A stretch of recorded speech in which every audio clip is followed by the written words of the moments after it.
بسم اللہ الرحمن الرحیم. ناظرین، آپ جانتے ہیں کہ پاک بھارت جنگ کی تیاریاں عروج پہ ہیں. گرمی کے باوجود اس کے اوپر لوگ جو ہیں ہمارے پاکستان کے بہت پرجوش نظر آتے ہیں. وہ سمجھتے ہیں کہ جس طرح گندم کی کٹائی کا ایک جشن ہوتا ہے، جس کو واڈی ہم کہتے ہیں، بیساکھی بھی ہم کہتے ہیں، تو کسانوں میں بہت جشن ہوتا ہے. اس دفعہ یہ جنگ کا جو ماحول بن رہا ہے، اس میں پاکستانی عوام کے اندر بڑا جوش و خروش پایا جا رہا ہے کہ یہ جنگ ہوئی تو بس مر مٹیں گے، اب فیصلہ ہو کے رہے گا. اسٹوڈیو میں ہمارے ساتھ موجود ہیں جناب شاداب کیانی صاحب، ذیلدار شاداب کیانی صاحب کا وسیع تجربہ اس حوالے سے. آپ کو یاد ہوگا کہ جو پہلے ہم نے ہمارے جے ایف تھنڈر جو تیار ہیں اس حوالے سے انالیسس بھی اور جو ریسرچ تھی انہوں نے کی تھی. آج یہ جو جنگ کی تیاریاں عروج پہ ہیں دونوں طرف، اس حوالے سے انہوں نے کافی ریسرچ کی ہے، وہ ہم اس سے جانیں گے. السلام علیکم جناب. وعلیکم السلام جی. کیانی صاحب، پہلے تو مجھے یہ بتائیں کہ یہ جو جنگ بالکل ایسے لگ رہا ہے کہ دونوں طرف جو ہے تیاریاں عروج پہ ہیں، جس طرح دو گھروں میں نہیں شادی ہوتی، قریب قریب گھر ہوتے ہیں، ادھر بھی پٹاخے اٹھ رہے ہیں، ادھر بھی پٹاخے اٹھ رہے ہیں، اور مہندی کی رات ہے. ایسی صورتحال بنی ہوئی ہے. یہ جنگ کی وجوہات کیا ہوئی ہیں؟ مانگڑ صاحب، ہمیں جو ہے نا یہ دیکھنا چاہیے کہ یہ جنگ کی اچانک جو ہے نا یہ پچھلے ایک ہفتے سے انڈیا نے وویلا شروع کر دیا ہے، اور ہمارے جی ٹورزم انڈسٹری کے اوپر حملہ ہو گیا ہے، ایسا ہو گیا ہے، ٹورسٹ کے اوپر ہو گیا ہے. سب سے پہلی بات یہ ہے کہ سر انڈیا کے اندر ریاست بہار کے اندر الیکشن ہو رہا ہے اور مودی وہاں پہ برے طریقے سے ہار رہا ہے. اچھا، یہ اس کی وہ چونکہ جب بھی الیکشن ہوتا ہے تو ٹوپی ڈرامہ شروع کر دیتا ہے. یہ پہلا اس کا وہی ڈرامہ ہے. ٹھیک ہے، صحیح ہے. جیسے امریکہ میں الیکشن ہوتا تھا تو وہ افغانستان میں جو ہے نا تورا بورا میں بمباری شروع کرتے تھے اور وہاں پہ اپنی عوام کو دکھاتے تھے جی کہ ہم نے بڑا وہ کر دیا، حالت جنگ میں ہے. تو سیم وہی جو ہے نا اس نے کاپی کیا آئیڈیا، اور وہ اسی آئیڈیا کو لے کے چل رہا ہے. دوسری بات یہ ہے کہ بلوچستان کے اندر وہ مکمل ناکام ہو چکا ہے. اربوں ڈالر لگا کے نا مودی کو ایک پیغام دیا ہے ہمارے آرمی چیف صاحب نے، یہ پچھلے 2 ہفتے پہلے انہوں نے کہا 1500 لوگ تم اکٹھے کر کے کیا الگ ملک بنا لو گے. اب اس کو یہ پتہ چل گیا ہے کہ ہم کامیاب نہیں ہو سکتے. وہ فنڈنگ اس نے پتہ نہیں روکی یا نہیں روکی، لیکن اس کو ایک پیغام بہت سخت ہو گیا. تیسری وجہ سر یہ تھی کہ پاکستان کی مضبوط خارجہ پالیسی ہے جو جس میں سعودی عربیہ، روس، چائنا، ایران، کویت، آذربائیجان، یہ کافی مسلم ممالک، ترکی وغیرہ پاکستان کے ساتھ کھڑے ہیں. پاکستان سے چیزیں بھی لے رہے ہیں، دے بھی رہے ہیں، دفاعی معاہدے بھی ہو رہے ہیں. نہیں، اس سلسلے میں اس وجہ سے بھی نا یہ اب مودی کا کوئی ابھی دیکھے نا ایک ابھی تک اس کا سنگل تیرا بھی نہیں بکا.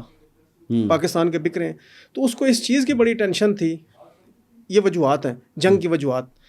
اچھا، تیسرا سر جو وجوہات میں یہ بھی ہے کہ امریکہ اور اسرائیل کا جو گٹھ جوڑ ہے وہ اس خطے میں کبھی بھی نہیں چاہتے کہ چائنا کمزور ہو، انڈیا کمزور ہو. وہ انڈیا کی سپورٹ کر رہے ہیں، ان کی آشیرواد ہے اس کو، تو یہ بدماش بنا ہوا ہے. یہ تو وجوہات ہیں. اب آ جاتے ہیں سر ہم جو اس کی ہے نا افواج، دفاعی پوزیشن، یعنی دونوں صوبوں دونوں ملکوں کی کیا ہے. دفاعی پوزیشن میں دیکھیں مانگڑ صاحب، رقبہ بھی اس کا زیادہ ہے، گنتی میں اس کے پاس بندے بھی زیادہ ہیں، لیکن میں حقیقت آپ کو بتا رہا ہوں 4 سے 6 ماہ ہو گئے ہیں ان کے جوانوں کو تنخواہیں نہیں ملی. ان کے اپنے جنرل بخشی پیٹ رہا ہے میڈیا کے اوپر کہ جی ہم جنگ نہیں لڑ سکتے. ان کے وہ جوان جو مہینے کی تنخواہ لے کے جنگ کریں گے، دوسری طرف ایمان کے جذبے کے ساتھ جنگ ہے. یہ کفر اور اسلام کی جنگ ہے. یہاں پہ پاکستان میں تنخواہ کے لیے جنگ نہیں ہوتی. ہمارے فوجی جوان جتنے بھی ہیں، افسران جتنے بھی ہیں، وہ ملک کی سرحدوں کے لیے اگر نذرانہ جان کا پیش کرتے ہیں تو اس کے پیچھے جو سب سے بڑی وجہ ہوتی ہے نمبر 1 پہ وہ شہادت ہے، وہ شہادت کا جذبہ ہے. اب اگر sir Guinness book of world record میں دیکھا جائے نا تو پاکستان پوری دنیا کا پہلا ملک ہے جس نے ایک رات میں 50 لاکھ فوجی تیار کیے ہیں. ان کے ریکارڈ میں تو 8-10 لاکھ ہماری فوج ہے نا جو آن ڈیوٹی ہے. یہ سر پرسوں کی رات انہوں نے ایک لسٹیں منگوا لی ہیں. پاکستان میں جو ریٹائر آرمی کے لوگ ہیں، پاکستان میں جو ریٹائر ایف سی کے لوگ ہیں، پاکستان میں جو ریٹائر رینجر کے لوگ ہیں، پاکستان میں جو ریٹائر فوج کے لوگ ہیں، جو پینشن لے کے گھر ہیں یا کسی سیکنڈ سیکورٹی کمپنی میں یا دوسری ڈیوٹی پہ ہیں، ان کی تمام اپنے اپنے مرکزی اداروں کو لسٹیں آ چکی ہیں اور مرکزی ادارے نے وہ GHQ کو بھیج دی ہیں. اور ان لسٹوں کے مطابق اس وقت ہمارے پاس 50 لاکھ ہمارا آرمی کا جوان تیار ہے. یعنی ہمارے 50 لاکھ تعداد ہو چکی ہے. 7 لاکھ پہلے تو 57 لاکھ ہماری فوج کی تعداد ہے. 7 لاکھ آپ اسے نہ کہیں, آپ اسے 15 لاکھ کہیں, کیونکہ وہ صرف 7 لاکھ میں نہ ایف سی ہے, نہ رینجر ہے, نہ پولیس ہے, نہ آپ کی ایئر فورس ہے. وہ تو 7 لاکھ صرف بڑی فوج ہے نا آپ کی. وہ ٹوٹل اگر ہم کاؤنٹ کریں تو 15 لاکھ کے قریب ہم پہنچ جاتے ہیں. ہم 65 ہو گیا پھر. جی اچھا, اب اس میں یہ ہے کہ اس میں تمام جو ریٹائر لوگ ہیں سب کے پاس اسلحہ بھی اپنا اپنا ہے. آل پاکستان کو ان کا لائسنس ہے, تو ان لوگوں کو ویسے لائسنس مل جاتا ہے. تو اس میں ایسی بات نہیں ہے کہ ان کو ٹریننگ دینی اور بھیجنا نہیں. اصل بات ہے کہ وہ ٹرینڈ ہے. اصل بات یہ ان کو صرف وردی دینی ہے اور محاذ پہ بھیج دینا ہے, اور انہوں نے جامع شہادت کے لیے اپنے کفن کو چوم کے پہننا ہے. اچھا, اب آگے چلتے ہیں سر. یہ تو وہ لوگ ہیں جو پاکستان گورنمنٹ کی پینشن لے رہے ہیں یا ریٹائر ہیں یا حاضر سروس ہیں. اب ایک وہ لوگ ہیں پاکستان کے اندر جو مذہبی طبقہ ہے یا جو مختلف تنظیموں کے ساتھ اٹیچ لوگ ہیں, ان کی سر جو تعداد خفیہ اداروں نے بنائی ہے وہ بھی 1 کروڑ سے زیادہ کی ہے. جن کے اندر جہاد کا شوق, جن کے اندر جہاد کا شوق ہے, اور وہ اپنے آپ کو مطلب ہے کہ پیش کرنے کے لیے تیار ہیں. جیسے آپ کو پتہ ہے لاسٹ ٹائم جب جنگ ہوئی ہے تو پیر پگاڑو جو ہیں 71 والی جنگ میں, انہوں نے پتہ نہیں 40,000 کے کتنے اپنے مریدین پیش کیے. اسی طرح مختلف تنظیمیں ہیں پاکستان کے اندر کہ جو انڈیا کے ساتھ خصوصاً جنگ پہ اپنی جان کا نذرانہ پیش کرنے کے لیے 1 منٹ دیر نہیں لگاتے. تو یہ جو ان کے اعداد و شمار ہیں کہ پاکستان کے اندر 7 لاکھ ہے جی, 8 لاکھ ہے, 10 لاکھ ہے, یہ بالکل ٹوٹل غلط ہے اس طرح. اچھا, اب دوسری طرف ان کی فوج میں 2 چیزیں ہو چکی ہیں سر یہ پچھلے 24 گھنٹے میں. ایک چیز تو یہ ہوئی ہے کہ وہاں پہ جو سکھ کمیونٹی ہے انہوں نے 2 کروڑ سکھ ہیں, انہوں نے ٹوٹلی جنگ لڑنے سے انکار کر دیا. 2 کروڑ سکھوں نے. جی, اور وہ 2 کروڑ سکھ جو ہیں وہ پاکستان کے پنجاب بارڈر کے ساتھ ہیں. سکھ کمیونٹی ساری اسی انڈین پنجاب میں. اچھا, دوسرا 2 یونٹس کی آپس میں لڑائی ہو گئی ہے. ایک یونٹس میں سکھ تھے, دوسرے میں ہندو تھے, اس وجہ سے کہ پاکستان کی سپورٹ سکھ کمیونٹی کر رہی تھی اور دوسری انڈیا کی کر رہی تھی. تو اس میں یہ پتہ چلا ہے کہ ان کے کوئی 15 سے 20 فوجی جوان آپس میں لڑتے ہوئے مارے گئے ہیں. اچھا. دوسرا ابھی ایک خبر آئی ہے 2 گھنٹے پہلے کہ ایک اسرائیل ساختہ ڈرون جو پاکستان کا بھمبر سیکٹر ہے, ہاں وہاں پہ کوڈ کاپٹر جس کو کہتے ہیں, وہاں پہ پاکستان نے اس کو گرایا ہے, اور انشاءاللہ اس کے جو گرنے کے بعد ملبہ ہے وہ بھی حکام نے اٹھا لیا ہے, اور اس کے کوارڈینیٹ لیے جائیں گے, اور پھر ان کے اوپر اور لان تان بسے گی. ویسے تو یہ بڑے لانتی ہیں ان کے اوپر, آپ کو پتہ ہے کینیڈا کے اندر بھی مختلف ممالک کے اندر جتنے بھی وہ ہوئے ہیں, مودی کو کوئی اچھا نہیں سمجھا جاتا, دہشت گردی کہا جاتا ہے, دہشت گرد کہا جاتا ہے. اب دیکھیں اس نے پانی کا بہانہ بنا کے اس کے بعد پانی پھر چھوڑ دیا. اس میں سنا ہے ٹراؤٹ مچھلی آگے جیلوں والوں کی موج لگی ہوئی ہے. اب وہاں پہ آلریڈی ہمارے پاس پانی کم تھا منگلا ڈیم میں, تو پھر منگلا ڈیم کے سپل بھی کھولنے پڑے, لیکن اب اتنا پانی آ گیا کہ منگلا ڈیم ایک دفعہ دوبارہ بھر گیا. اچھا. تو اس نے تو وہ جو ہے نا نقصان کرنے کی لیکن اللہ نے ہمیں بچا لیا. اب سر اگر جنگ ہوتی ہے, ہم اس طرف آتے ہیں, تو یہ آخری جنگ ہوگی خطے کی. ایران ابھی تک کوشش کر رہا ہے کہ یہ جنگ نہ ہو, کیونکہ جب ایٹمی جنگ ہوتی ہے تو ہمارے جو ممالک جتنے بھی ہیں وہ بھی اس سے متاثر ہوں گے. اب پاکستان کو اس وقت جو ہے نو کا بھی پریشر ہے. پاکستان کو اس ٹائم اسلامی ممالک نے بھی یہ کہہ دیا ہے کہ ہم آپ کے ساتھ کھڑے ہیں, لیکن پہلی کوشش ہے, دیکھیں کویت ہے, سعودی عربیہ ہے, ترکی ہے, ان سب نے پاکستان کے ساتھ کھڑے ہیں.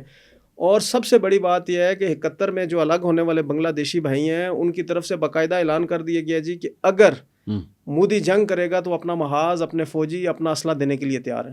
اچھا, مجھے ایک اور چیز بتائیں, جو میرے اعداد و شمار ہیں نا کہ جو مذہبی جماعتوں سے ہمارا مذہبی جماعت, میں نہیں کہتا کہ مذہبی جماعتوں کے پورا پاکستان یہ اسلامی ملک ہے. مطلب دیکھیں میرا تعلق کسی مذہبی جماعت سے نہیں ہے, لیکن میرا ساری مذہبی جماعتوں کے ساتھ ہے. چونکہ میں مسلمان ہوں تو میں بھی جنگ کے لیے تیار ہوں. ہم بھی پیٹھ دکھا کے نہیں بھاگیں گے. قرآن پاک میں لکھا ہوا ہے کہ وہ منافق ہے جو پیٹھ دکھا کے اللہ کا حکم ہے سر, اللہ کا حکم ہے.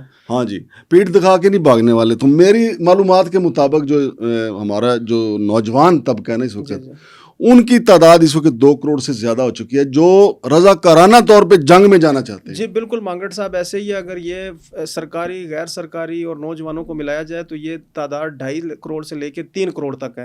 اور میں اس میں ایک اور بات آپ کو بتاتا چلوں کہ اب پاکستان کی جو نوجوان بچیاں ہیں یہ پڑھی لکھی ہیں. آپ دیکھیں سوشل میڈیا کے اندر نوجوانوں سے زیادہ نوجوان بچیاں جو ہیں خصوصاً طلبات وہ بھی تیار ہیں جنگ کے جانے کے لیے. صحیح ہے. اور میں یہ مودی کو پیغام دینا چاہتا ہوں کہ یہ انڈیا کے 20 ٹکڑے ہو جانے ہیں. اگر آپ نے یہ حماقت کر دی اور آپ یہ سمجھ رہے ہیں کہ یہ الیکشن بھول جائیں, آپ کے اپنے 20 ٹکڑے ہو جانے ہیں. ادھر سے بنگال کا سیکٹر کھل جانا ہے, کشمیر کا کھل جانا ہے, ایران کی اصل سائڈ میں سے جو آپ نے جو خبریں دی ہیں نا کہ ان کی اپنی فوج میں بغاوت ہے, تنخواہیں نہیں دی جا رہی, جی جی جو پاکستانی میڈیا پہ انہوں نے پابندی لگائی ہے نا, کیونکہ پاکستانی میڈیا ادھر سے مسلسل یہ خبریں دے رہا تھا جی جی کہ جی ان کی فوج میں بغاوت ہو گئی ہے, تنخواہیں نہیں دی گئیں, اور جو سکھ کمیونٹی ہے انہوں نے ان کے ساتھ مل کے پاکستان کے ساتھ لڑائی کرنے سے انکار کر دیا. تو اس کے بعد انہوں نے کہا کہ یار یہ خبریں انڈیا میں نہ آئیں. جی بالکل, انہوں نے کوئی 16-17 پاکستان کے چینل ان پہ پابندی لگا دی. اور دوسری طرف سر میں اسی بات کو آگے لے کے چلوں گا کہ پاکستان کی بھی منسٹریز خارجہ کو اور ان چیزوں ارباب اختیار کو چاہیے کہ جو پاکستان کے مختلف پارلیمنٹیرینز ہیں وہ انڈیا کے چینلز پہ بیٹھے ہوئے ان کو بھی نہ بیٹھنے کی اجازت دی جائے. بالکل پابندی ہونی چاہیے کہ وہ ایسی باتیں پاکستان سے لے لیتے ہیں, ہمارا موقف وہاں پہ چلتا نہیں اور ان کا موقف یہاں پہ چل رہا ہے. اچھا, دوسری بات مجھے یہ بتائیں کہ جن اسلامی ملکوں سے ہمارا بڑا تعلق ہے, سعودی عرب سے ہمارا بڑا تعلق ہے, ایران سے بھی ہمارا بڑا جنونی تعلق ہے, جی جی ٹھیک ہے, پھر افغانستان کے ساتھ بڑا تعلق ہے, ترکی کے ساتھ بڑا تعلق جی ہے, جی. ان میں سے اس ہمیں جنگی امداد دینے کے لیے کون کون کیا؟ سر ترکی نے سب سے پہلے 1000 ڈرون جو ہے نا وہ دینے کا اعلان کر دیا, اور اس میں سے جو پہلی کھیپ ہے 10 15 20 طیارے وہ پاکستان پہنچ چکے ہیں. اچھا, کویت نے جی وہ کوئی $2 ارب کا تیل فری دینے کی بات کی ہے, جنگ لگی تو. اچھا, اس کے بعد سعودی عربیہ نے بھی اسی طرح ایک بڑی امداد کا اعلان کیا ہے, اور سعودی عرب نے تو یہ کہا ہے کہ یہ جنگ اس طرح تصور کیا جائے گا کہ جیسے سعودی عرب پہ ہو رہی ہے, پاکستان پہ نہیں ہو رہی. اسی طرح آج ڈپٹی پرائم منسٹر کی جو بات ہوئی ہے UAE کے پرائم منسٹر سے, تو UAE نے بھی یقین دہانی کرائی ہے کہ پہلے ہم کوشش کریں گے کہ یہ جنگ نہ ہو, اگر جنگ ہوتی ہے تو ہم برادر اسلامی ملک کا ساتھ دیں گے. اسی طرح ایران نے جو ہے نا, کیونکہ ایران سب سے زیادہ متاثر ہونے والا ملک ہوگا, کیونکہ اس خطے میں اگر ایٹمی جنگ ہوتی ہے مانگڑ صاحب, تو ایران ہمارے ساتھ تقریباً کوئی 2000 کلومیٹر کا بارڈر شیئر کرتا ہے.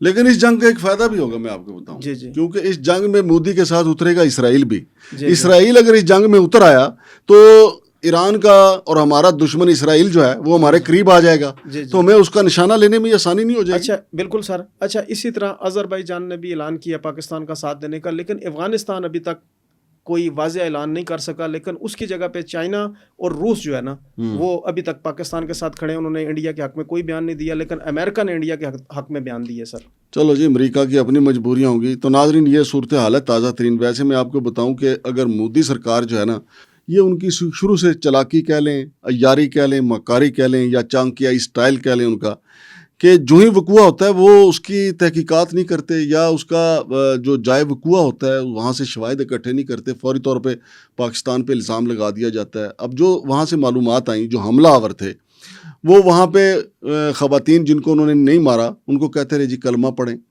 تاکہ پاکستان پہ الزام آئے. یعنی اتنا یہ پلاننگ کے تحت انہوں نے حملہ کیا. اب جو اگر پاکستان حملہ کرے گا, کوئی مسلمان جا کے حملہ کرے گا, اس کے پاس کہاں اتنا ٹائم ہوگا کہ وہ خواتین کو کہے جی کلمہ پڑھیں. پھر اس کے پاس کہاں اتنا ٹائم ہوگا کہ مودی کو بتا دینا ہم یہ کر سکتے ہیں. مقصد کیا کہ عالمی برادری کو یہ بتایا جا سکے کہ جی یہ پاکستانی تھے. حالانکہ چاہیے یہ تھا کہ وہاں پہ جو بندوقیں استعمال ہوئیں, پسٹل استعمال ہوئے, ان کی ساخت کا پتہ لگایا جاتا, اور وہ دہشت گرد وہاں پہ کہاں کیسے پہنچے, رات کو پہنچے, دن میں پہنچے, اس کا پتہ لگایا جاتا. لیکن مودی سرکار کی پرابلم یہ دیکھتی ہے کہ وہ نظر آتی ہے کہ وہ دیکھتے ہیں نہ تو کہ سیدھا الزام پاکستان پہ بغیر کسی تحقیق کے, اور اب بھی انہوں نے ایسے ہی کیا. لہٰذا اگر دیکھا جائے یہ 2-3 چیزوں کو سامنے رکھیں تو بالکل مودی سرکار کی یہ بدنیتی نظر آتی ہے کہ حملہ انہوں نے خود ہی کروایا, اور پھر وہاں پہ جان بوجھ کے ایسے ہی ہے جیسے کسی کو اگر آپ نے اپنے مخالف کو پھنسانا ہو نا, کہ آپ اس کا شناختی کارڈ یا وزٹنگ کارڈ جیب میں ڈال کے لے جائیں, اور قتل کی واردات کے بعد اس کو وہاں پہ چھوڑ دیں کہ لو جی یہی تھا قتل کا ملزم جو ہے. اسی طریقے سے یہ جو حملہ آور تھے یہ مودی کے اپنے بندے تھے, اسی لیے وہ کلمہ پڑھوانے کی کوشش کرتے رہے, اسی لیے یہ پیغام دیتے رہے کہ مودی کو بتا دو کہ ہم یہ بھی کر سکتے ہیں, تاکہ بہار کا جو الیکشن ہے مودی جیت سکے اور پاکستان کے خلاف پراپوگنڈا ہو سکے، لیکن مودی کو یہ پتہ نہیں تھا کہ پاکستان کی طرف سے اتنا شدید رد عمل آئے گا۔ تو میرے بھائی جناب ذیلدار شاداب کیانی کی جو معلومات ہیں وہ بڑی زبردست ہیں، تو آپ کے ساتھ بھی ہم نے شیئر کیا۔ شمشاد مانگٹ اور ذیلدار شاداب کیانی کو اجازت دیجیے، اللہ حافظ۔